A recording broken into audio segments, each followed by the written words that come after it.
Listo, ya estoy de vuelta, así que comencemos. Nuestra presentación se titula Ética y Responsabilidad Legal. El temario lo vemos en pantalla, revisaremos, déjenme ajustar un poquito más la pantalla.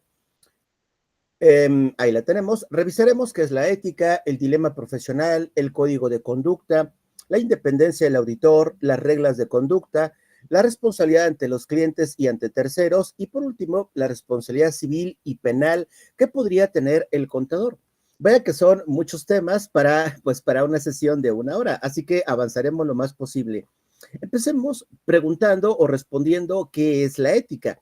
Bueno, de acuerdo al diccionario de la Real Academia Española, la ética se define como parte de la filosofía que trata de la moral y de las obligaciones del hombre. Es un concepto general de la ética que, como pueden ver, parte de la rama de la filosofía y pues estudia la moral. Y de ello deriva ciertas obligaciones del ser humano, utilizando pues conductas morales. También podemos definirla como el conjunto de normas que rigen el comportamiento del hombre. Así que vean que esta moral pues tiene que ver con normas que precisamente rigen esta conducta como miembro de una sociedad, ya que la sociedad, será la que defina cuáles serán las normas que la guíen. Por lo tanto, como podemos ver, es la propia sociedad en que se desenvuelve la persona y bueno, la propia sociedad rige o crea las normas morales de conducta, que pueden variar dependiendo del tipo de sociedad, dependiendo del tipo de valores, del tipo de, pues no sé, de forma en que ven el mundo. Lo que para una persona puede ser bueno en una parte del mundo, para otra persona puede ser malo. Lo que para una persona puede ser limpio, para otra persona puede ser sucio.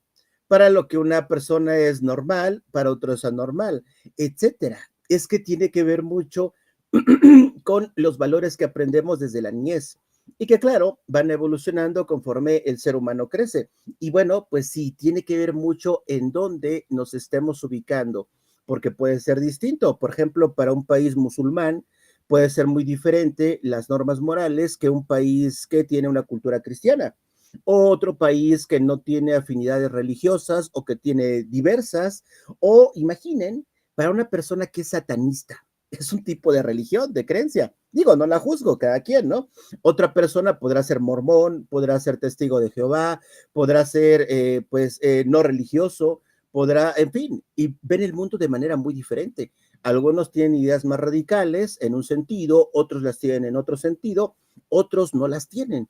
Por ello, pues bueno, pues es muy importante que este código de conducta, estas normas morales que rigen el comportamiento del ser humano, pues son adaptadas de acuerdo a cada cultura, a cada valor, a cada principios.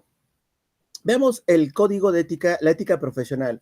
De acuerdo con Berumen, dice que se puede entender como ética profesional el estudio de los valores, ya comentaba de los valores, el estudio de los valores que son inherentes, que son propios al ejercicio de una profesión. Por lo tanto, estos valores, estas normas morales también son adaptables a cada profesión, a la contaduría, a la ingeniería, a las ciencias exactas, al ámbito religioso, en fin, dependiendo la profesión en que nos desempeñemos, estas conductas se irán adaptando y que emanan de las relaciones que se establecen entre el profesionista y la sociedad.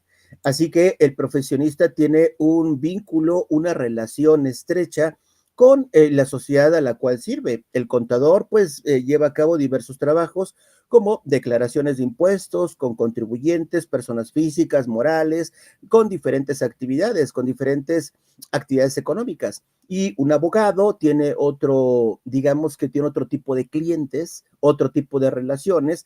El ingeniero, el arquitecto, el científico, el político. Bueno, perdón que me ría.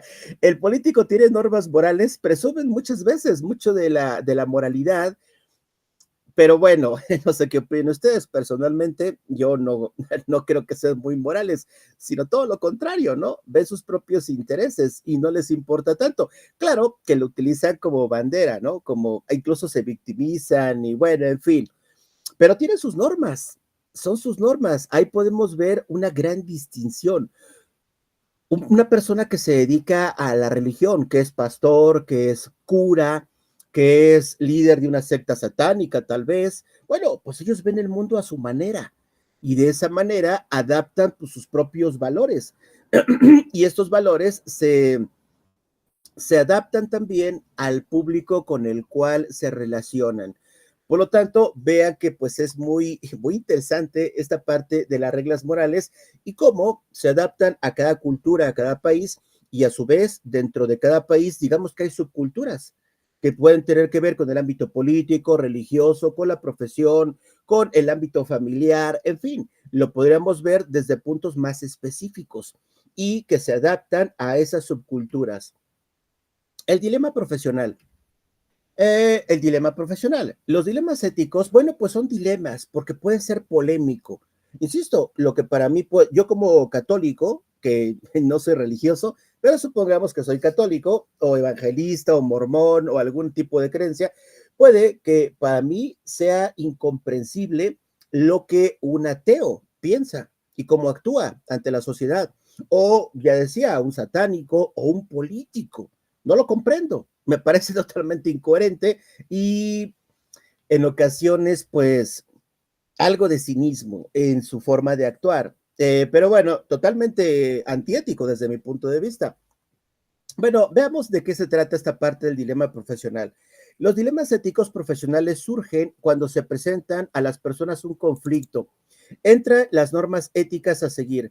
Nos presenta un conflicto porque yo estoy acostumbrado a actuar de cierta manera y, y pues bueno, yo tengo que seguir un código de conducta.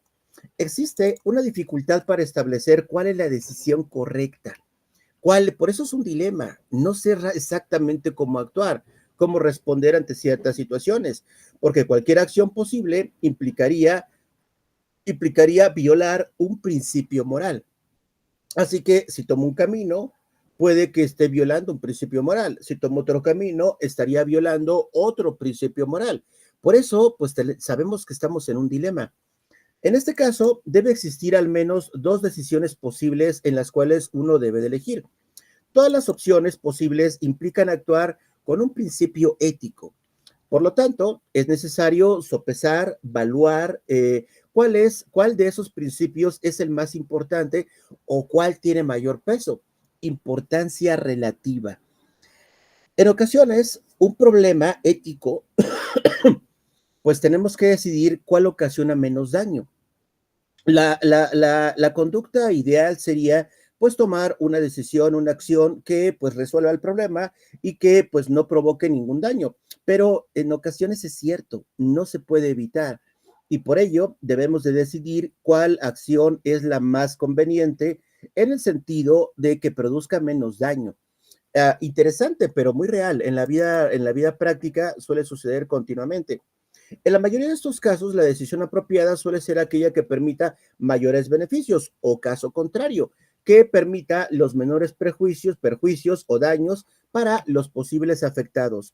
Sin embargo, hay ocasiones en que no existe una opción que beneficie a una mayoría.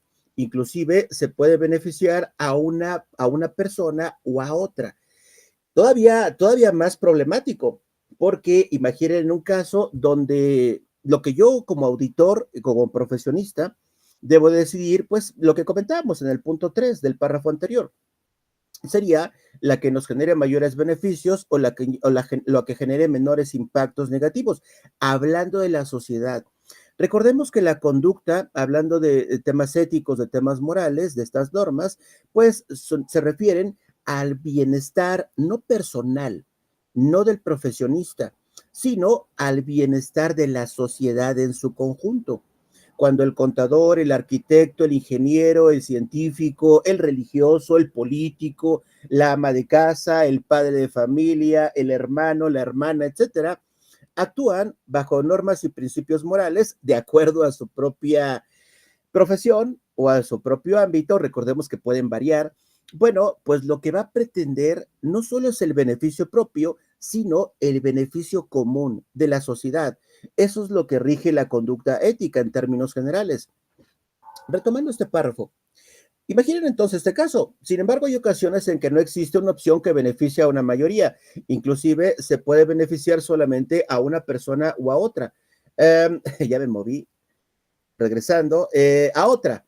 En estos casos se trata de dilemas éticos perfectos, porque no existe un factor que ayude a inclinar la balanza hacia una o a otra opción. ¿Por qué? Porque no se estaría beneficiando a la sociedad, al grupo en común.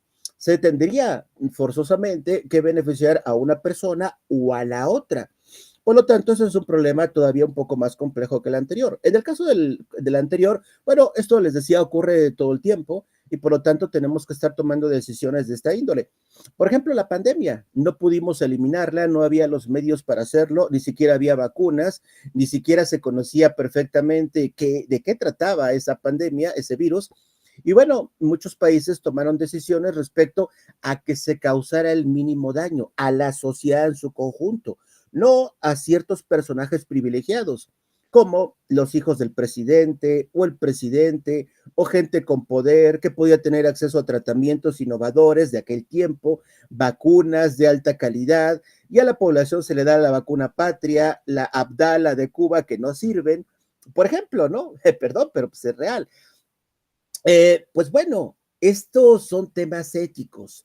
En esos casos, lo que se pretende, pues claro, beneficiar a la sociedad, como lo hicieron muchos países, y con eso evitar la mayor cantidad de muertes posibles, la mayor cantidad de contagios, y bueno, era la forma más eficiente de afrontar esa pandemia. Otros gobernantes de países, pues bueno, pues no fueron muy éticos al respecto. Y tristemente, en México, según algunos estudios, se pudieron evitar más de 300,000 muertes, que si se tuvieran tomado medidas preventivas básicas, no extraordinarias, no así súper inteligentes, medidas básicas de salud, de prevención, se pudieron haber evitado sin problema esas 300,000 vidas, es decir, esas 300,000 muertes, quiero decir. Vean el problema de la ética y su impacto que en algún momento determinado podría tener en la sociedad. Y bueno, decíamos que en este último caso, pues no hay solución, básicamente porque no se beneficia a la sociedad, se acabaría beneficiando a uno o a otro actor en esa circunstancia. A pesar de que existen códigos de ética en todas las profesiones, o casi en todas, es inevitable que se presenten situaciones complejas que requieran de un análisis especial, como en el caso anterior. Continuando con la presentación, pues ahora vemos el código de conducta. El código de conducta, hablando ya de nuestra especialidad en contaduría, pues bueno, empezamos a ver el tema de la ética y la responsabilidad legal. La contaduría, como una profesión, tiene un código de ética que rige la aplicación de las normas generales de conducta en la práctica cotidiana del profesionista como contador. Recuerden, hablamos del beneficio ante la sociedad. Ofrece garantías de solvencia moral, para el interés público. Cuando hablamos de interés público nos referimos a la sociedad en su conjunto. Recuerden que siempre, soy muy insistente, siempre es muy importante que nos enfoquemos en el bien común y no solo en el de una u otra persona o en el personal. Eso es lo que busca la ética y establece normas de actuación profesional. ¿Quién emite este código en México? Bueno, ya lo comentaba en la introducción hace un momento. El Instituto Mexicano de Contadores Públicos es el órgano que emite este código, el cual ha sido alineado, ha sido adaptado a partir del 2012 con el Código Ética Internacional emitido por el IFAC. Por lo tanto, igual que las normas internacionales de auditoría, bueno, las normas internacionales se adoptaron al 100%. A diferencia, el código de ética no se adoptó, el internacional, sino se acopló, pasó un proceso de convergencia de nuestro código y para que se adaptara en lo mayor posible al código de ética internacional. Las disposiciones del código están sujetas a una actualización a nivel internacional y nacional de forma constante. La responsabilidad del contador no solo consiste en satisfacer las necesidades de un cliente o una entidad para la que trabaja, sino su actuar se basa, como ya lo he mencionado en varias ocasiones, se basa en el interés público, en el bien común, en la sociedad. El contador debe cumplir las disposiciones del código, además de las legales y las reglamentarias, que claro, está sujeto como las normas internacionales de auditoría, las normas de información financiera, las leyes fiscales, las mercantiles, laborales, entre otras. El código de ética consta de este apartado, consta de una introducción, también de un prefacio y 5 partes dentro del propio código. Tenemos la sección 1, la sección A o la parte A, que trata sobre la aplicación general del código. Digamos que disposiciones generales para todas las normas de conducta. Luego tenemos la parte B, que se refiere a los contadores públicos en la práctica independiente. Muy común esto que nosotros estemos, mi caso, ya tengo más de 10 años como contador público independiente. La parte C aborda el escenario de los contadores públicos en el sector público o en el sector privado cuando trabajamos en estas entidades. La D trata de los contadores públicos en la docencia, también me aplica. A mí me aplicaría la parte B de forma específica y la parte D en la parte de la docencia de igual forma. La parte E se dedica de las sanciones que estaría sujeto el contador público. Tenemos un esquema que vamos a ver si se puede apreciar. Ok, vamos a ver. Y aquí tenemos un esquema que está dividido en 3 secciones: el cliente, el individuo y el fin global, el fin común. Dentro de esto podemos ver varias subsecciones, por así decirlo. Dentro del individuo, por ejemplo, tenemos algunas características que rigen su conducta, como la pasión, el talento, el compromiso y la integridad. Estos son valores éticos de la persona que sí rigen su conducta. Una global, hablando de una entidad, un ente público, un ente privado, pues bueno, tenemos un individuo que participa dentro de esa organización con estos valores o con estas características. Luego tenemos a nivel global de la corporación, de la empresa, que tenemos otros valores, como puede ser la responsabilidad social corporativa. Las empresas tienen su propia cultura, digamos que tienen su propia forma de comportarse, tienen su propia característica. Hay empresas que son muy éticas, hay otras que son muy ecologistas, hay otras que son muy pragmáticas, no le importa la sociedad, no le importa que dañe la salud de las personas su producto, no le importa hacer pactos con políticos, con el gobierno, financiar campañas, hacer negocios con narcos, no le importa, lo que le importa es ganar, le beneficio propio, es lo que les interesa. Bueno, las hay, tristemente las hay. Entonces, bueno, las empresas en su conjunto también, digamos que tienen su propia personalidad. Bueno, vemos la responsabilidad social corporativa, la igualdad de oportunidades, la competición o competición, que quiere decir más que yo creo que es un error, sería cooperación desde mi punto de vista, y claro, la identidad. Respecto al cliente, la empresa debe tener responsabilidad, colaboración, innovación y darle excelencia a los productos y servicios que brinda el cliente.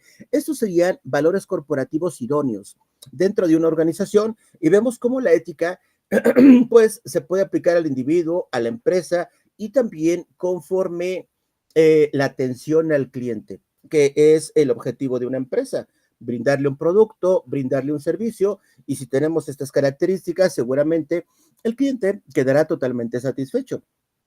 Al Código de Ética Profesional deberán sujetarse todos los miembros del Instituto Mexicano de Contadores Públicos, los de asociaciones y los de asociaciones afiliadas a este instituto. El código sirve de guía de acción moral, como ya comentamos, y para servir a la sociedad. Vean que otra vez se reitera esta parte. Patrocinadora de sus servicios debe de ser con lealtad y con diligencia.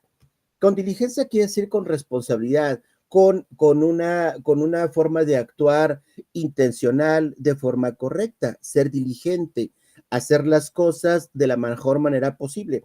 Bueno, ahora tenemos el tema de la independencia.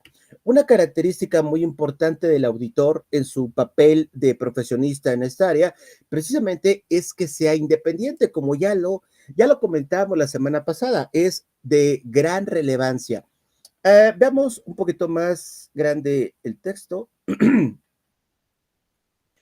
Nos indica, cuando se hagan trabajos de auditoría, los miembros de los equipos, todo el equipo de auditoría, las firmas de red y las firmas deben de ser independientes del cliente de auditoría, todos, de forma individual o de forma conjunta, Todos deben de ser independientes del cliente al cual se revisa. Esta independencia comprende la independencia mental. Esta nos indica, garantiza llegar a una conclusión sin ser influenciado por aspectos que comprometan su juicio profesional. No debemos de ser influenciados, permitiendo actuar con rectitud con la persona que está revisando. También actuar con objetividad y con escepticismo profesional. Ser objetivos, ser escépticos. Otra característica del auditor, ser escépticos. Es decir, no dar por hecho nada. Si el cliente nos entrega el organigrama, si nos entrega el balance general, si nos entrega el estado de resultados, si nos entrega un reporte, si nos entrega una confirmación, una declaración, cualquier tipo de una factura, obviamente, comprobantes fiscales digitales, por internet, contratos, pagarés, cheques, space de transferencias, toda la documentación que nos entregue el cliente o reportes o información en general, el auditor no debe de confiar en ella. No porque desconfíe del cliente, no porque tenga malas intenciones, sino que debe de ser así, escéptico, y debe de confirmar todo lo que el cliente le entrega para saber si es verdad o no es verdad lo que está, pues, lo que está declarando o exhibiendo el cliente. Esa parte es muy importante, le permite la independencia mental. Otra sería la independencia en apariencia. Esto se refiere a impedir hechos o circunstancias que tengan un alto grado de importancia que al analizar dicha problemática llevaría a un tercero razonable a dar una conclusión donde se ha comprometido la integridad, objetividad y el escepticismo que comentábamos anteriormente de una firma o de un integrante del equipo. Así que tenemos que impedir esos hechos o circunstancias que tengan una importancia alta, que al analizar dicha problemática llevarían a un tercero a dar una conclusión en donde se comprometan estos objetivos. Continuando, tenemos que, perdón, tenemos que, si se decide aceptar el trabajo de auditoría o continuar con él, o si una persona en particular puede ser parte del equipo, la firma deberá saber cuáles son las amenazas que se pueden presentar precisamente por esa relación y evaluar si afecta la independencia.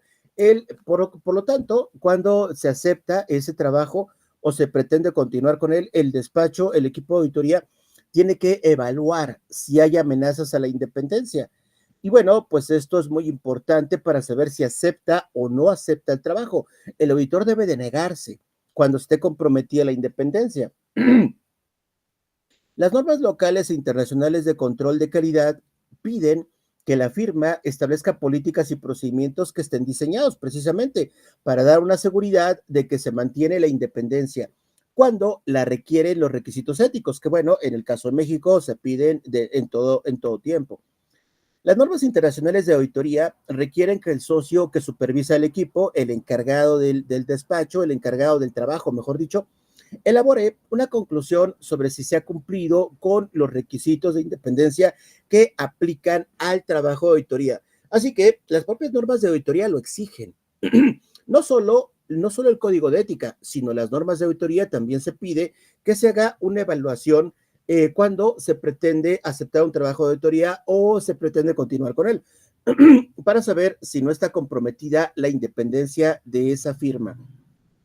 Hablando de la objetividad, veamos esta parte que es muy importante. Comentaba un poquito del escepticismo. Bueno, la objetividad también es una característica del auditor cuando aplica este tipo de trabajos. Nos indica, los auditores deben de ser objetivos en el desarrollo de sus auditorías. Esto con el fin de lograr la independencia de las actividades que auditan. Esto se refiere también a que no se deben subordinar sus juicios a los de otro en materia de auditoría, ni dejar que se influya de manera alguna sobre su trabajo con opiniones ajenas. No que nos aconsejen, que nos hablen al oído y que nos digan, oye, no vayas a creer esto, ¿eh? Oye, fíjate que aquel está diciendo esto, fíjate que aquel yo creo que está haciendo el otro. No, el auditor, recuerden, siempre de ser escéptico. Debe de ser escéptico y debe de confirmar toda la información que recaba para su trabajo de auditoría. Recordemos que la evidencia que recabe el auditor debe de ser suficiente y debe de ser competente. Por lo tanto, no se debe dejar influenciar por rumores o por información no confirmada que puedan comprometer sus juicios, precisamente. Eso es muy importante. Otro sería que se requiere que los auditores profesen una plena confianza y honestidad hacia el producto de su trabajo, pues ser muy celosos de nuestro deber, por así decirlo, por lo que no debe existir compromisos significativos que afecten la calidad de nuestro trabajo. Es decir, debe evitar colocarse en situaciones en las que se sientan imposibilitados para hacer juicios profesionales objetivos. Bueno, pues con esto también se garantiza la independencia. No debemos de evitar, debemos de evitar situaciones en las que nos veamos imposibilitados para hacer juicios profesionales. ¿Qué tipo de situaciones pueden ser? Bueno, pueden ser diferentes. Por ejemplo, que no se entregue información por parte del cliente, que se obstaculice el trabajo del auditor, que reciba amenazas, por ejemplo, que también llegan a suceder, amenazas por parte de personas dentro de la propia entidad que se revisa o personas externas que pueden estar vinculadas. Y bueno, pues eso el auditor no debe de continuar con su trabajo o no debe de aceptarlo en caso que vea que se podría comprometer su objetividad y con ello su independencia cuando esto llegase a suceder. Imaginen, hace ratito que decía de los políticos y que mi opinión pues no tiene nada que ver con la ética ni con la moral, aunque ellos presuman que son, eh, que se comparan con Jesucristo, nuestro expresidente se comparaba con Jesucristo, con Martin Luther King, con Gandhi, y bueno, con otros personajes que son altamente reconocidos por su moralidad, por su ética. Bueno, pues desde mi punto particular de vista, pues nada que ver con ellos, sino todo lo contrario. Por ejemplo, cuando recientemente con la votación de la reforma judicial para modificar, eliminar al Poder Judicial, un magistrado que había estado a favor de que esto no sucediese, de último momento cambió de opinión. Igual pasó con los diputados, un personaje que no me acuerdo cómo se llama, de último momento cambió. ¿Por qué? Porque se vio influenciado. Algunos dicen que lo presionaron, que lo extorsionaron o que pues bueno, que le dieron algo a cambio. No se sabe, no se sabe perfecto. Lo que sí es raro es que cambió su forma de pensar de un día para otro. El auditor, hablando de temas éticos, podría ser así.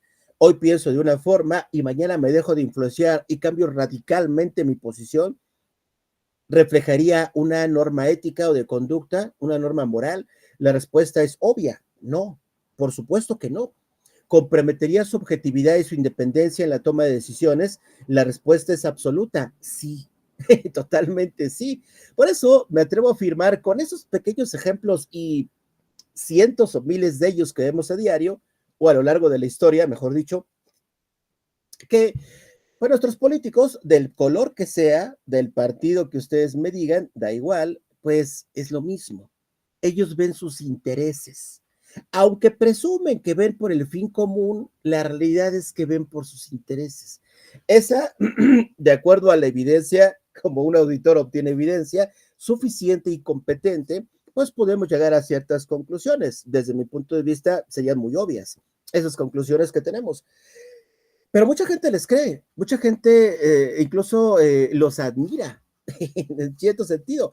Bueno, pues bueno, pues cada quien, ¿no? Cada quien tiene, como decíamos, cada persona tiene sus propios valores y su forma de ver el mundo. Así que, pues bueno, puede ser variable este tipo de apreciaciones.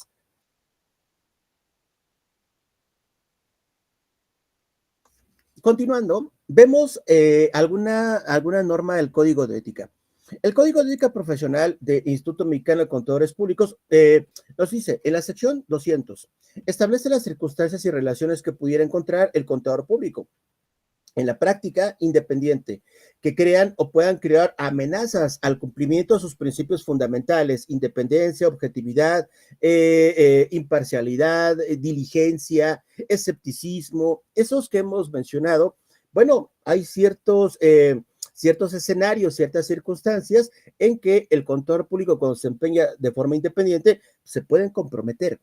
El contador en la práctica independiente no deberá participar en ningún negocio, ocupación o actividad que deteriore o que pueda deteriorar su integridad. No, como ya comentaba, el ejemplo me parece muy idóneo. El ejemplo anterior que les compartía, ¿no? De cómo se traicionan, más allá de sus ideales, que bueno, algunos piensan de una forma y otros piensan de otra.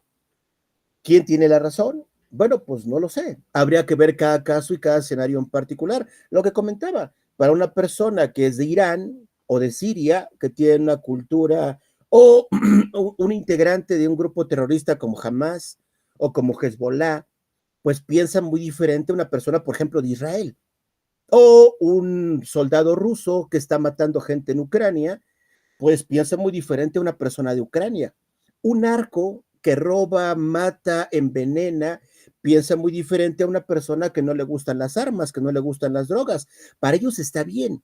Un político que ha sido financiado por un narcotraficante, que básicamente pues son asesinos, pues bueno, para él está bien. De verdad, pues perdón que lo diga, pero así es. Entonces, pues, ¿quién tiene la razón? Yo la tengo, aquel la tiene, el otro la tiene. Bueno, decíamos que la sociedad en su conjunto o en ciertos sectores como profesiones se adaptan ciertas normas, que uno de sus objetivos primordiales, como lo hemos destacado, es el bien común, es la sociedad en su conjunto y no un grupo en particular. Ok, retomando esa parte, pues bueno, vemos que el contador en la práctica independiente no deberá participar en ningún negocio, ocupación o actividad que deteriore o pueda deteriorar la integridad, su objetividad o la buena reputación de la profesión. Vean, tenemos que cuidar de nuestra profesión como contadores y que, por lo tanto, sería incompatible con los principios fundamentales que deben de regir la conducta del contador ante la sociedad. El cumplimiento de los principios fundamentales puede ser amenazado por diversas circunstancias en el trabajo del auditor, del contador independiente y de sus relaciones, las cuales se pueden categorizar en interés personal. Vean, otra vez, el interés personal no es que yo no es que sea incorrecto que yo tenga un interés personal. Por ejemplo, cuando trabajo como auditor, como contador, como financiero, etcétera, claro que tengo un interés personal. Quiero tener un ingreso para poder sobrevivir, pero eso no implica que yo pisotee los derechos de la sociedad, de mi cliente o de terceros relacionados con este negocio. Para nada. Yo primero debo de pensar en el bien común y también, claro, en mi interés personal, sin que vulnere los derechos de las demás personas. Esa es la regla importante. Así que, pues bueno, los cuales pueden categorizarse en interés personal, autorrevisión, interceder por un cliente, familiaridad, intimidación, entre otros que son amenazas que se pueden presentar. Ejemplos de amenazas. Voy a hacer un poquito más grande el zoom para que lo veamos mejor.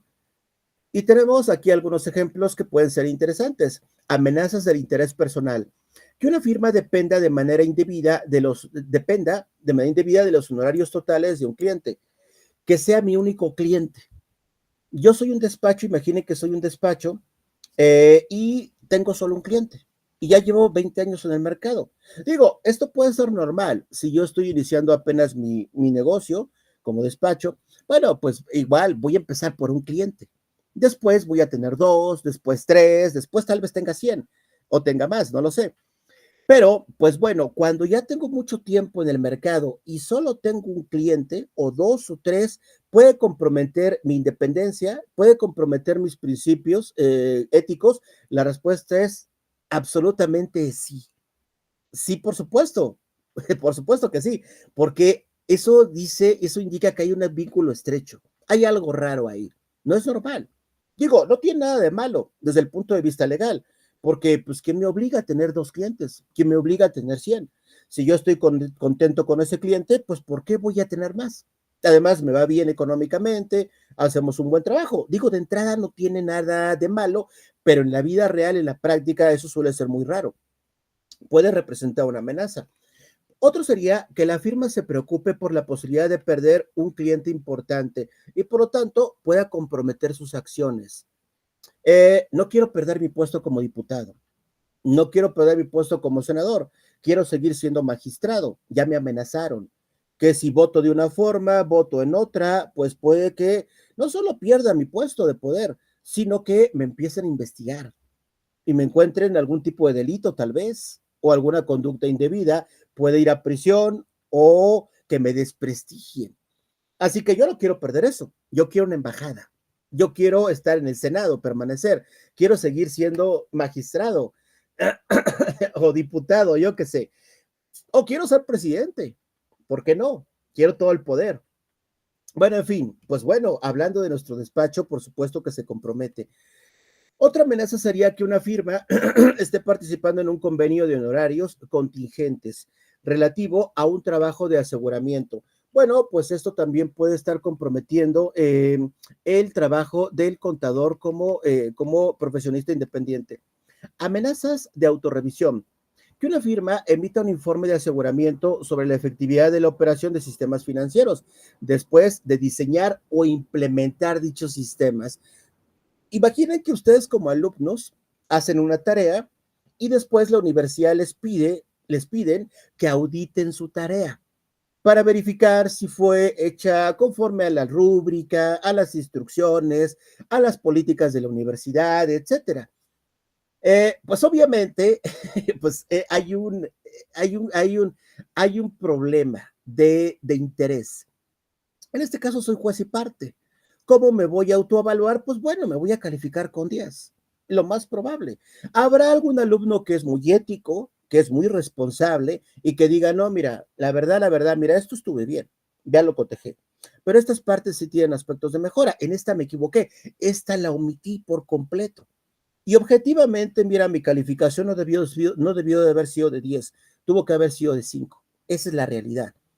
¿Habrá quien lo haga? Sí, sí lo hay. Sí hay personas éticas, de verdad que lo hay en la vida real, pero son pocos. Es la excepción. La regla es que la gran mayoría va a ponerse 10, porque es juez y parte. Así que, pues esto sería sin duda un conflicto de interés, una amenaza a la objetividad del auditor. Otro sería que un miembro del equipo de aseguramiento sea o haya sido recientemente director o funcionario del cliente. Bueno, pues es otra vez conflicto de interés. Yo era el director, era un cliente importante de la empresa que estoy revisando y ahora la reviso. Bueno, pues tengo vínculos emocionales, sentimentales o de negocios económicos con el cliente, por lo cual mi criterio no va a ser objetivo. Que la firma desempeñe un servicio para el cliente de un trabajo de aseguramiento que afecte directamente la información de la materia objeto del trabajo de aseguramiento. Bueno, le estoy revisando y aparte le estoy entregando información o le estoy prestando un servicio profesional del aspecto que estoy revisando. Bueno, obviamente a decir que todo está bien, porque estoy participando en ese proceso. Es una amenaza sin duda. Otra serían amenazas de interceder por un cliente. Que la firma promueva acciones con otros instrumentos financieros acciones u otros instrumentos financieros emitidos por el cliente de auditoría. Así que, bueno, pues estoy intercediendo por el cliente. De alguna forma, estoy promocionándolo. Bueno, pues tengo un vínculo. Otra vez vean el vínculo, conflictos de interés. Otro, que el contador público actúe como abogado, otra vez conflicto de interés, a favor de un cliente y en un litigio y o disputas con terceros. Soy su auditor y al mismo tiempo soy su abogado. Bueno, pues obviamente no sería objetivo, no sería independiente. Así que, pues claro que son amenazas. Continuando con otras amenazas, otros ejemplos, déjenme volver a hacer más grande el zoom. Y tenemos estas. Amenazas de familiaridad. Bueno, claro, hay vínculos familiares, hay vínculos emocionales y bueno, pues no hay independencia.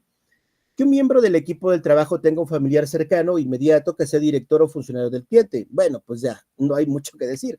Que el contador público acepte obsequios, por supuesto, o un trato preferencial. Imaginen que el cliente, ¿recuerda la casa gris del hijo del presidente anterior, López Obrador, que la ocupaba una casa de lujo con una alberca no sé de cuánto, una alberca olímpica prácticamente, según entiendo, sala de cine y bueno, lujos impresionantes en ese país?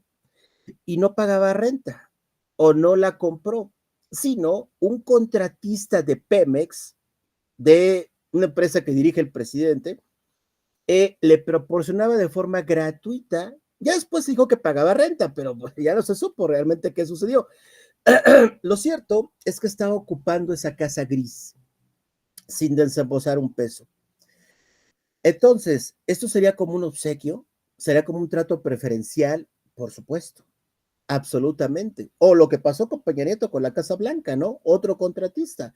Situaciones que son muy comunes en la vida profesional o política de nuestro país. Así que, bueno, pues a menos que el valor sea trivial o insignificante. Bueno, fíjate que sí, sí, mira, ese contratista me está prestando su patineta. Una patineta de madera, como tipo, pues sí, como patín. Y bueno, la verdad es que hasta está muy desgastada, ni siquiera es nueva y no es de buena calidad. Vale 200 pesos en el mercado. Sí, sí, sí, sí, estoy haciendo eso. ¿Tengo una amenaza de familiaridad? Sí, sí la tengo. ¿Realmente la tengo? La respuesta sería no, porque sería una cosa irrelevante. Esa patineta podría comprometer millones de pesos de mi trabajo de auditoría o posibles desviaciones de mi cliente, la empresa, contribuciones o de otra índole, o conductas penales que podrían ser sancionadas con cárcel. Bueno, pues no, realmente no sería una amenaza. Pero si es una casa gris, si es un automóvil de lujo, si es una cuenta bancaria que no está en mi nombre, pero tengo disposición de ella, si tengo cuentas en un paraíso fiscal que mi cliente me abrió, bueno, pues obviamente, clarísimamente sí. Otro, que el personal ejecutivo tenga una larga asociación con el cliente del trabajo de aseguramiento. Bueno, si tenemos relaciones, y vean que cuando hablamos de familiaridad, no se refiere necesariamente a que tengamos vínculos sanguíneos, sino de relaciones, de años, por ejemplo. Bueno, pues se provoca esta amenaza de intimidación. Bueno, aquí creo que también queda muy claro. Que una firma sea amenazada o con ser destituida del trabajo de un cliente. Constantemente nos están amenazando. Oye, no me gusta lo que estás haciendo, ya no te voy a contratar, ¿eh? O cosas de este tipo. Bueno, se imaginan, o imaginen a un profesor como su servidor y ustedes como estudiantes. Imaginen un caso totalmente ficticio, que yo constantemente los amenazara y les estuviera diciendo, bueno, si no haces esto, te voy a sacar cero, ¿eh? No me interesa.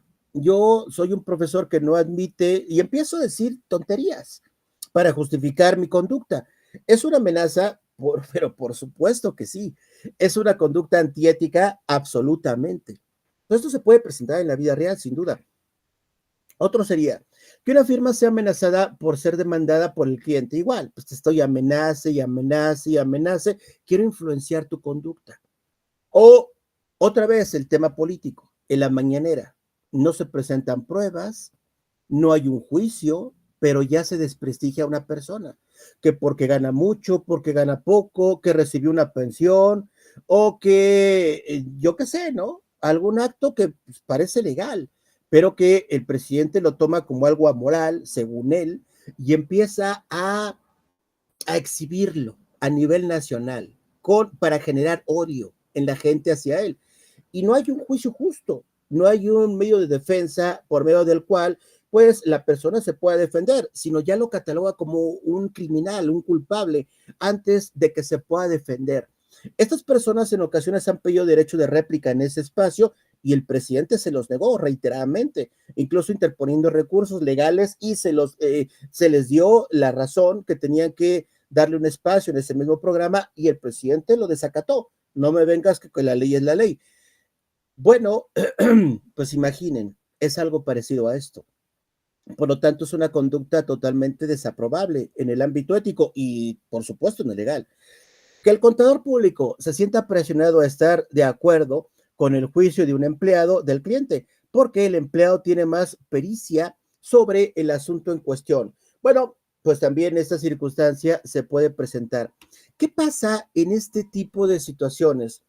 Bueno, pues tenemos, continuando con las reglas de conducta, pues vemos que el contador en su trabajo independiente, pues tiene que prever ciertas salvaguardas para que esas amenazas se eliminen o en caso que no se puedan eliminar, como en la pandemia. No era posible eliminar la pandemia, era un problema que no se podía eliminar, pero sí se pueden tomar medidas preventivas o correctivas, salvaguardas, les llamamos en el ámbito de la ética. Pues bueno, veamos esa clasificación que puede eliminar o reducir la amenaza a un nivel aceptable. Las salvaguardas establecidas por la profesión o por disposiciones legales o reglamentarias. También tenemos salvaguardas en el entorno de trabajo.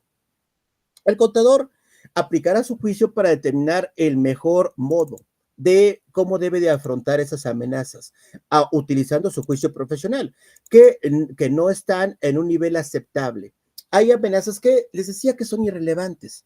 Oye, que hay un conflicto de interés porque me prestó un yoyo, me prestó su bicicleta, me prestó su patineta, me prestó unos zapatos, yo qué sé, ¿no? Bueno, en realidad es irrelevante, no tiene un peso específico. Así que el auditor, en base a su juicio profesional, va a evaluar esas amenazas cuando de verdad comprometan la objetividad e independencia del auditor. Así que, pues tiene que ver el nivel mediante la aplicación de salvaguardas, también poniendo fin al trabajo en un caso serio, o también rechazando el trabajo. Esto me parece genial. En mi experiencia personal como contador independiente, les confieso que yo cuando iniciaba, empezaba a tener mis clientes, pues yo creo que como todos, ¿no? Queremos muchos clientes y aceptamos todo tipo de clientes. Bueno, por lo menos en mi experiencia yo lo hacía así, aceptaba clientes de todo tipo. Sin embargo, pues ya como decía, los clientes, las empresas suelen tener sus valores, su propia personalidad. Y con el tiempo, pues me di cuenta que no era lo más correcto. Más allá del aspecto ético, que por supuesto es relevante, yo lo veía desde el aspecto de una buena relación. Cliente-proveedor, yo proveedor, cliente el que le presto mis servicios, o como docente también, en mi ámbito profesional yo ya no me interesa tanto en lo económico. Claro, es un factor importante para cualquier profesionista, pero yo ya lo veo como algo secundario.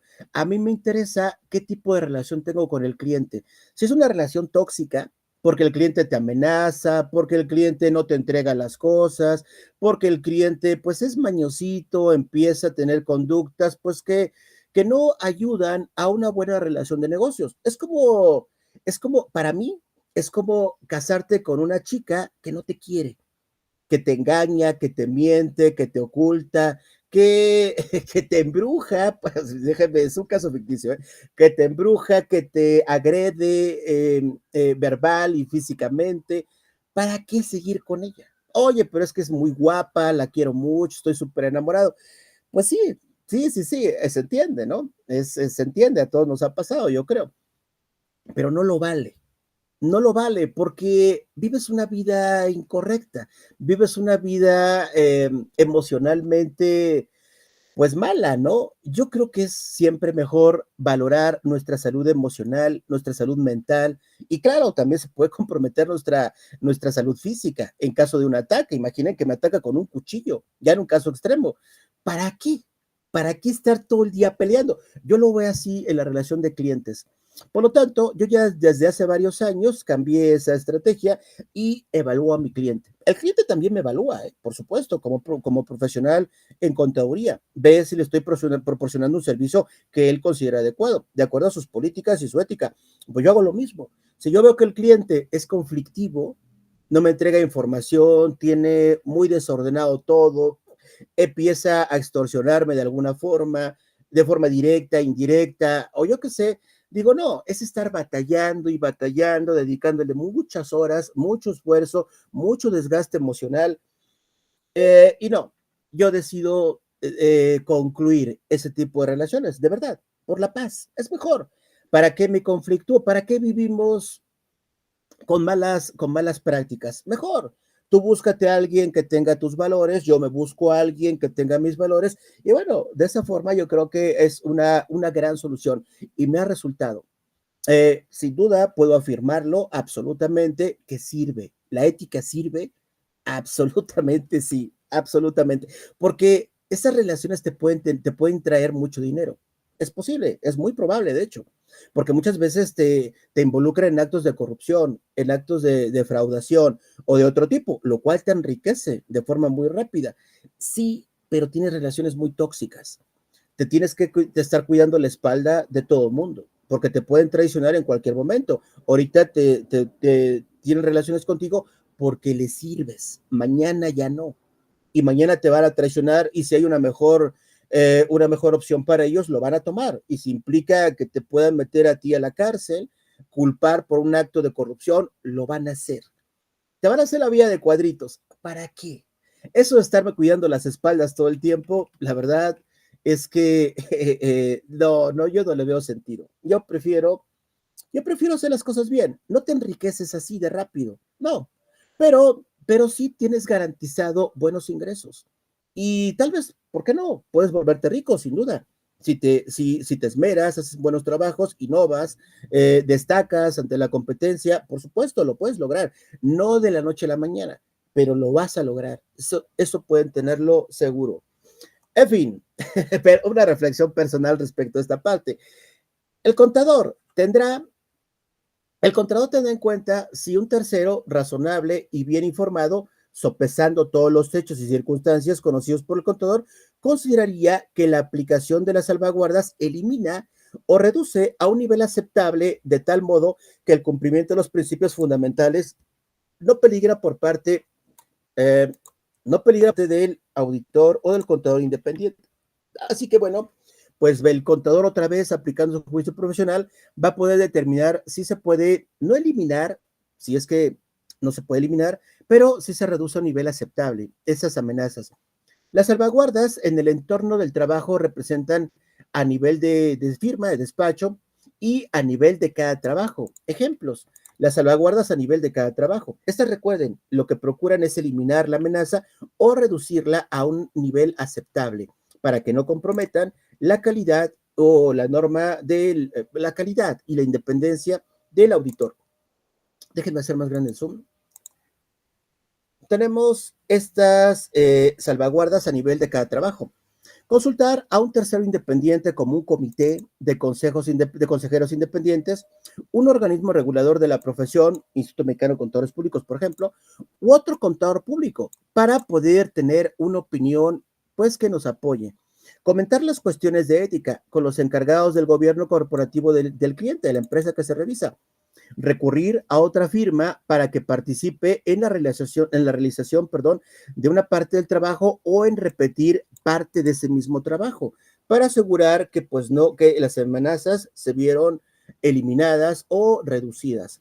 A nivel de firma, que la alta dirección de la firma del despacho enfatice la importancia del cumplimiento de los principios fundamentales, hablando de la ética, claro, las políticas y procedimientos para implementar y supervisar el control de calidad de los trabajos. Recuerden que es responsabilidad del despacho, como hemos mencionado, tener programas, políticas y procedimientos que garanticen identificar y evaluar las posibles amenazas y establecer los mecanismos para poder eliminarlas o reducir su impacto a un nivel aceptable. Otro sería un mecanismo disciplinario para fomentar el cumplimiento de las políticas y procedimientos. Si algún colaborador de la firma no está acatando esos políticas, procedimientos, bueno, pues debe de haber, pues, un procedimiento disciplinario para que, pues, no vuelva a ocurrir esa conducta. Reglas de conducta. Según, hago un poquito más grande el zoom, según la naturaleza del trabajo, el contador en la práctica independiente puede también apoyarse en salvaguardas puestas en práctica por el cliente.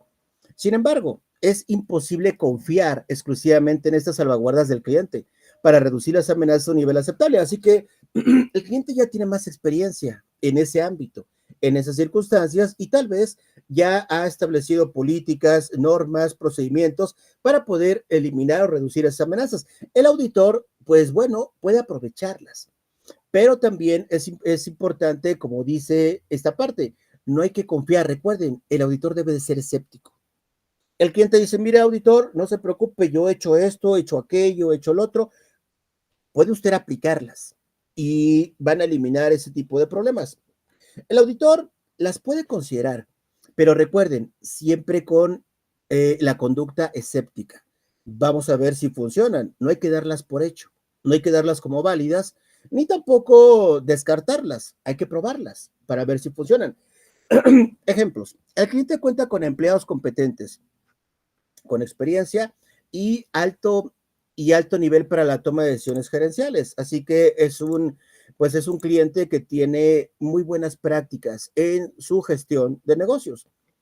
El cliente ha implementado procedimientos internos que le permiten una selección objetiva en la contratación de servicios diferentes a los de aseguramiento. El cliente tiene una estructura de gobierno corporativo que proporciona comunicaciones y supervisión adecuada en relación con los servicios del contador público o de la firma. Por lo tanto, bueno, podría ser en esas circunstancias donde el cliente tiene muy buenas prácticas administrativas, de control interno, y bueno, podría esto darnos la seguridad de que se podrían aplicar ese tipo de medidas para eliminar las amenazas. Responsabilidad ante los clientes y ante terceros. ¿Cuál es el papel que juega el auditor o su responsabilidad ante clientes o terceros? Bueno, pues nos indica que el contador tiene responsabilidad en la consecución del bien común. ¿Recuerdan? Normas morales, que es mayor que la del ciudadano común y corriente, ya que cuenta con el conocimiento técnico que lo compromete y es el depositario de la confianza de la sociedad. La sociedad confía en el contador, confía en el auditor para que le entregue un trabajo profesional y lo ayude pues a tener éxito en su actividad económica. Si se le deposita confianza en sus servicios, pero también es un compromiso moral, como ya lo habíamos comentado. Al poner a la disposición de la sociedad sus servicios, este contador debe seguir los postulados del Código de Ética en su responsabilidad que tiene con la sociedad. El postulado 1, independencia de criterio. El 2, independencia de criterio. El 3, que bueno, parece que aquí hay. Bueno, continuando, en la calidad profesional de los trabajos. Postulado cuarto, preparación y calidad profesional. El quinto, responsabilidad personal.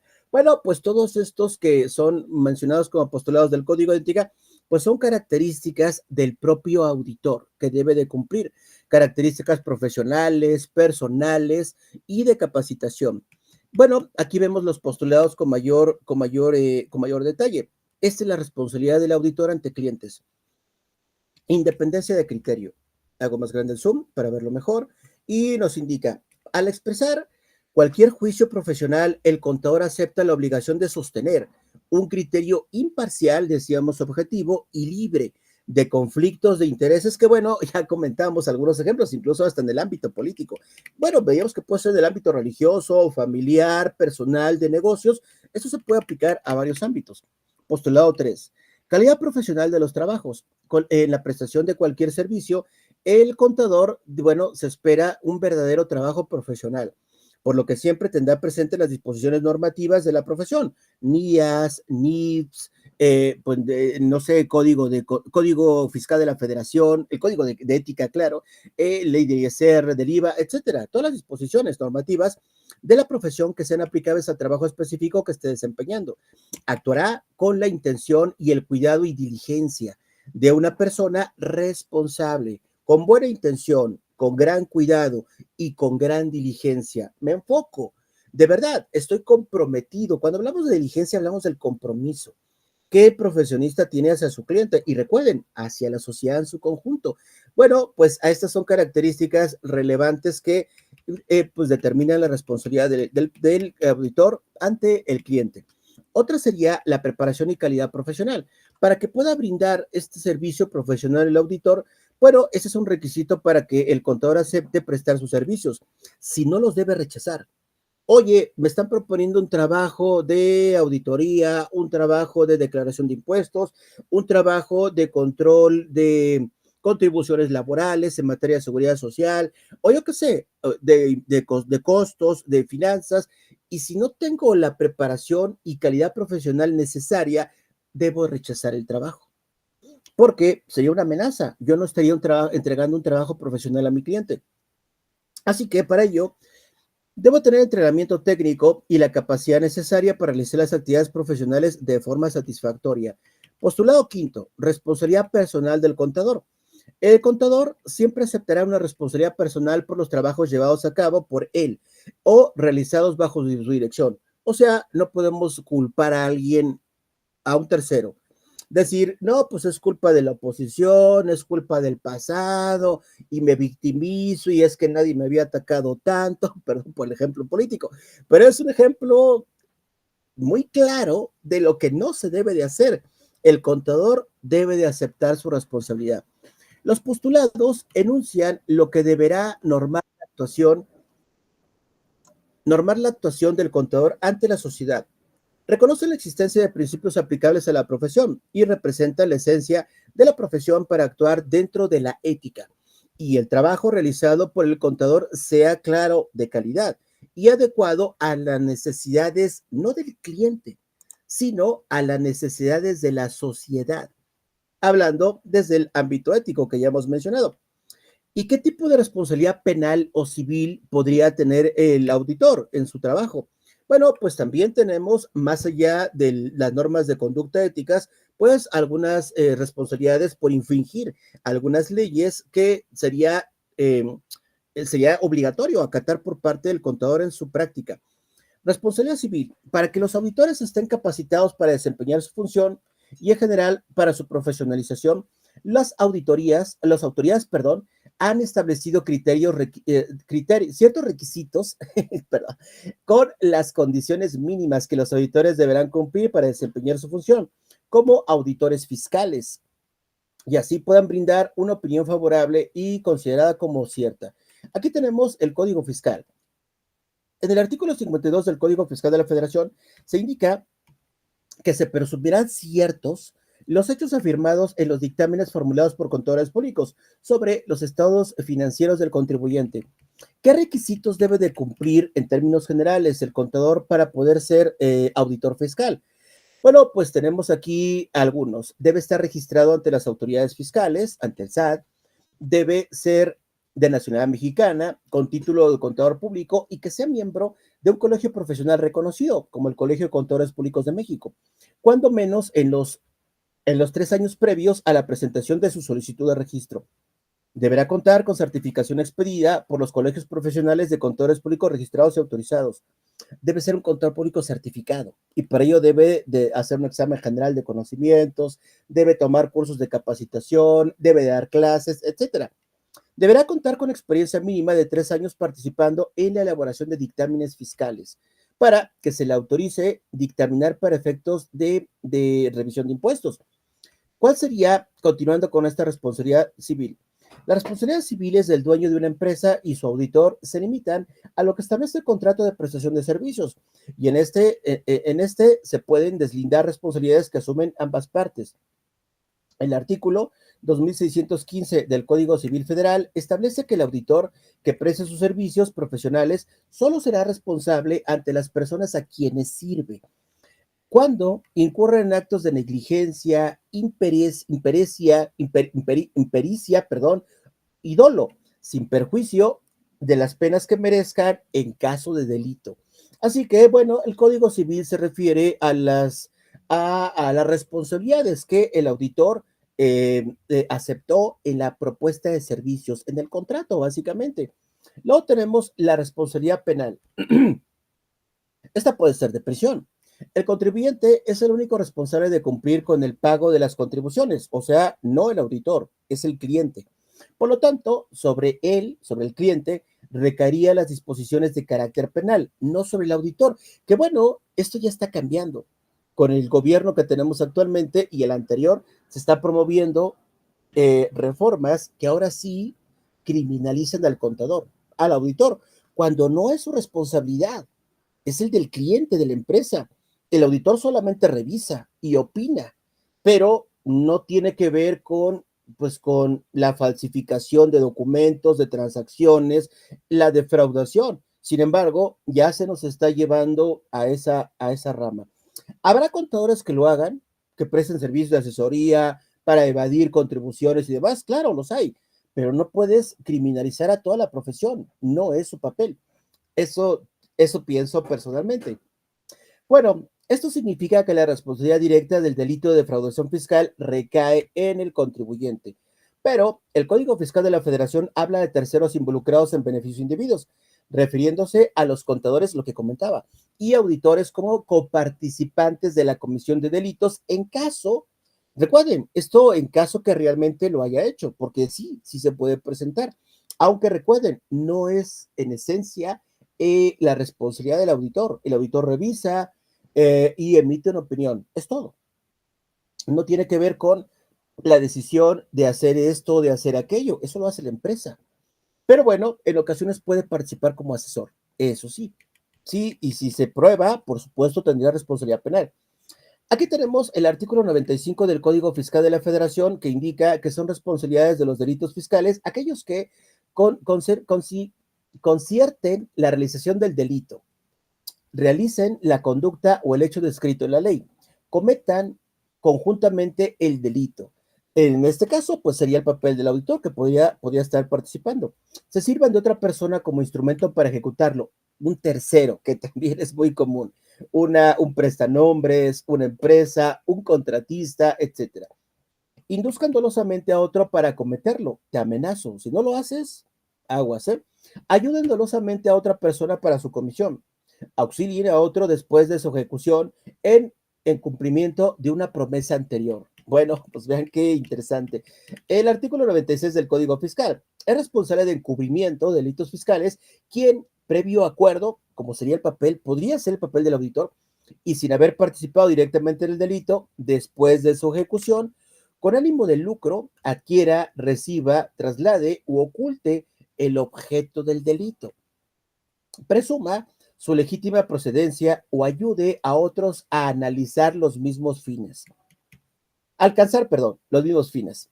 Ayude en cualquier forma al inculpado a eludir las investigaciones de la autoridad, asesoría, o bien que oculte, altere, destruya lo que luego llegan a hacer los auditores. Hay que eliminar esta documentación, hay que eliminar esas transacciones, hay que ocultar estas otras, o haga desaparecer las huellas, pruebas, instrumentos del delito o asegure para el inculpado el objeto o provecho del mismo.